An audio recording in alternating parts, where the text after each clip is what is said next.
The Classroom Revolution, Jean-Baptiste's radical idea. The year was 1680 in the city of Reims, France. Jean-Baptiste de La Salle was a respected canon, wealthy, educated, and living a comfortable life.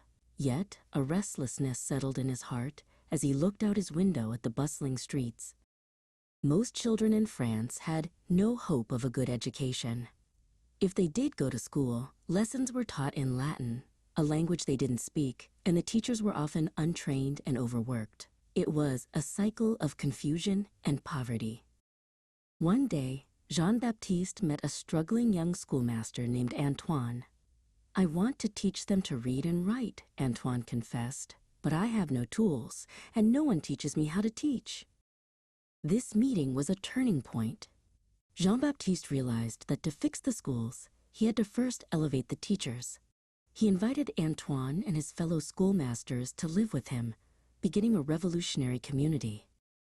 The first big reform? The language. Instead of Latin, Jean-Baptiste insisted that lessons be taught in French, the language of the students. It sounds simple, but it was unheard of and radical at the time. The second reform was grouping. Instead of teaching one student at a time, called individual instruction, he created classrooms where students of similar age and skill learned together. Meet Etienne, a student who finally felt understood. Jean-Baptiste also invented the idea of a curriculum, a standard plan for what to teach, and a set of professional rules for the teachers. They were becoming dedicated educators, not just temporary helpers. This success drew heavy opposition. The established, Latin-only schoolmasters were furious. They saw the new French-speaking, free schools as a threat to their business and tradition. Jean-Baptiste lost his wealth, his position, and even faced lawsuits for his radical ideas.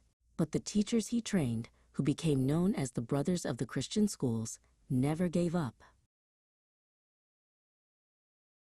His reforms changed everything, making education accessible, professional, and relevant.